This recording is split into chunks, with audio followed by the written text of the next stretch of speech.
Welcome back to our channel where we dive deep into the legendary tales from the grand epic of Mahabharata.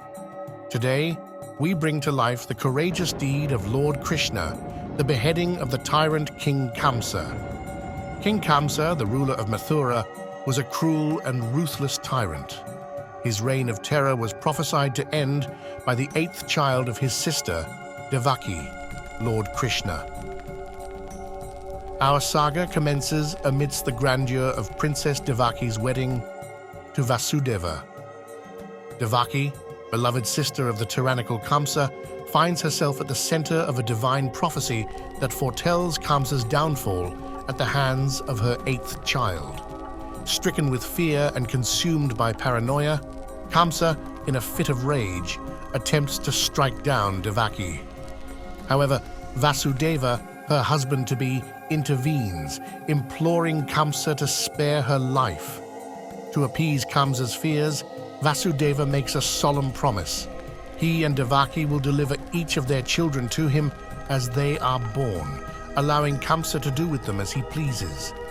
Initially moved by Vasudeva's plea, Kamsa relents, showing mercy to the couple and sparing their firstborn child. However, his newfound compassion is short-lived, as sage Narada's prophetic words soon reach his ears. Narada reveals to Kamsa the truth of his past life as the demon Kalanemi, who met his demise at the hands of Lord Krishna, the supreme personality of Godhead. Fueled by his irrational fear and determination to thwart destiny, Kamsa imprisons Vasudeva and Devaki, embarking on a relentless campaign to eliminate any threat to his reign.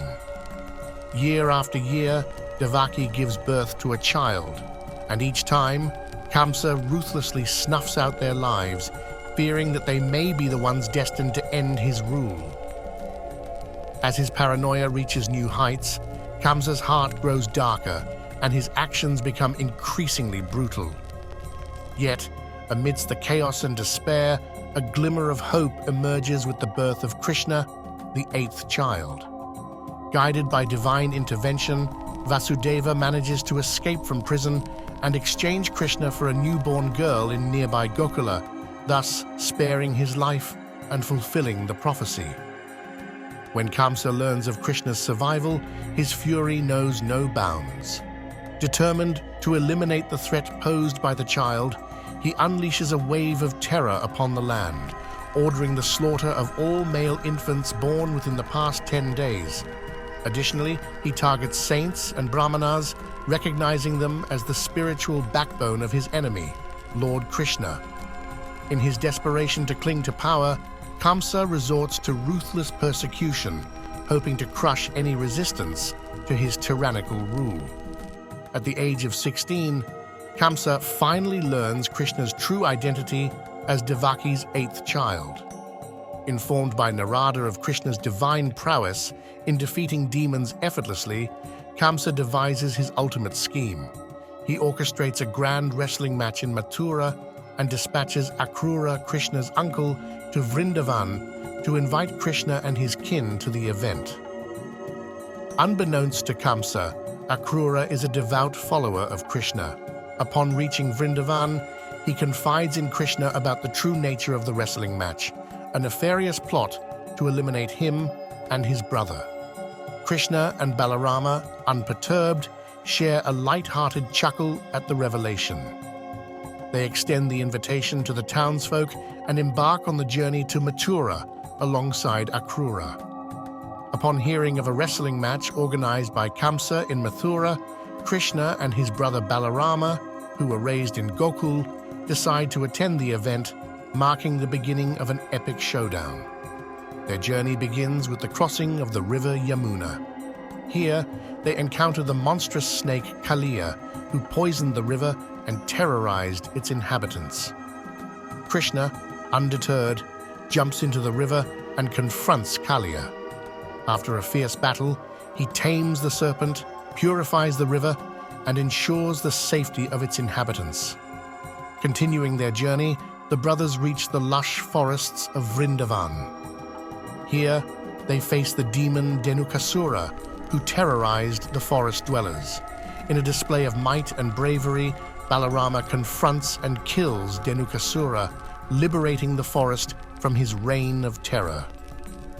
After overcoming these trials, Krishna and Balarama finally arrive in Mathura. The oppressive air of the city under Kamsa's rule is a stark contrast to the freedom they enjoyed in Gokul. Despite the trials and challenges, Krishna and Balarama remain undeterred, ready to face their ultimate test, the wrestling match that awaits them in Mathura. As Krishna and Balarama enter Mathura, they are met with a city living in fear under the rule of King Kamsa. The brothers' arrival, however, brings a glimmer of hope to the oppressed citizens. Walking through the city, they encounter devotees who have been eagerly awaiting their arrival. These individuals, despite living under Kamsa's reign, have kept their faith in divine justice and see Krishna and Balarama as their saviors. Among the devotees, they meet a humble washerman. Overwhelmed by devotion, he washes Krishna's feet, symbolizing his complete surrender and devotion to the divine. Next, a florist, Sudama, presents Krishna and Balarama with flower garlands, expressing his devotion and the hope that they will free Mathura from Kamsa's tyranny. However, not all encounters are pleasant. As they continue their journey, they cross paths with demons in human form, loyal to Kamsa, who view Krishna and Balarama as threats. Despite the threats and challenges posed by these demons, Krishna and Balarama stand undeterred. Their divine power and righteousness overpower the malevolent forces. As Krishna and Balarama walk the streets of Mathura, they also come face to face with the harsh reality of King Kamsa's rule, encountering his demonic followers in human guise. Their first encounter is with a monstrous elephant, Kuvalayapida, set upon them by Kamsa's orders. The brothers stand their ground, showing no fear.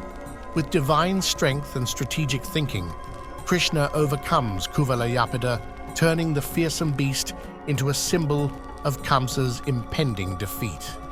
These encounters with the demons are but a prelude to their ultimate confrontation with Kamsa, bringing them one step closer to fulfilling the prophecy and freeing Mathura from tyranny. Next, they face Kamsa's powerful wrestlers.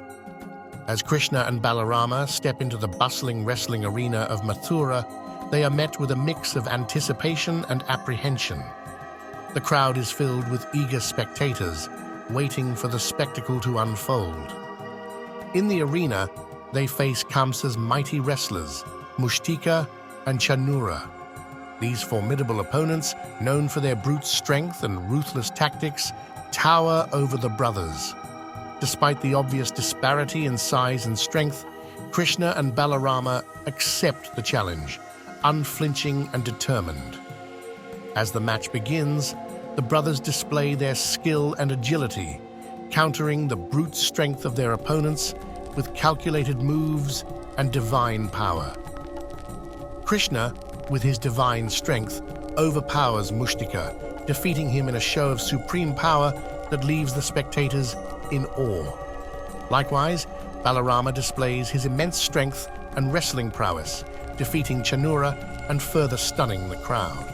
The victories of Krishna and Balarama in the wrestling match mark a turning point.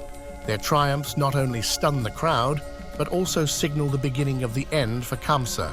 Fresh from their wrestling match victory, Krishna and Balarama come face to face with Kamsa. The air crackles with tension as the prophecy's fulfillment draws near. Enraged by the defeat of his champions, Kamsa orders Krishna and Balarama's execution. But Krishna, calm and undeterred, leaps into the royal box where Kamsa is seated. An epic showdown unfolds. Krishna, the divine incarnation, against Kamsa, the embodiment of Adharma. The palace trembles under the might of their clash. In a decisive move, Krishna overpowers Kamsa. With divine strength, he throws the tyrant to the ground, marking a turning point in the battle. Seizing the moment, Krishna draws his sword.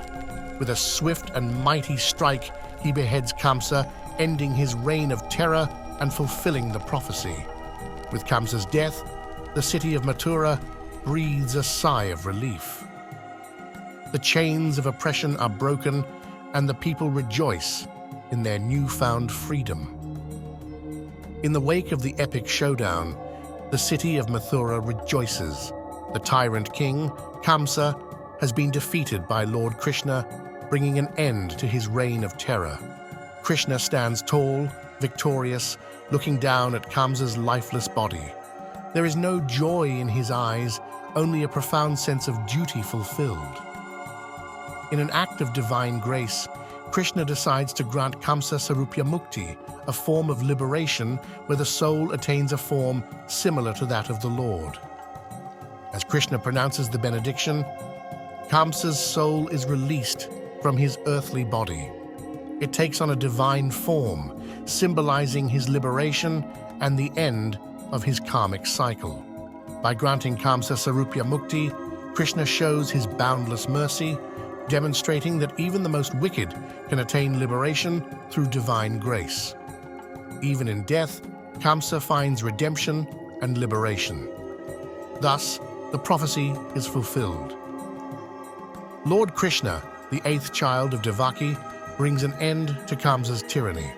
This encounter with Lord Krishna and Kamsa, culminating in Kamsa's liberation through Sarupya Mukti, offers profound insights into themes of justice, mercy, forgiveness, and spiritual evolution.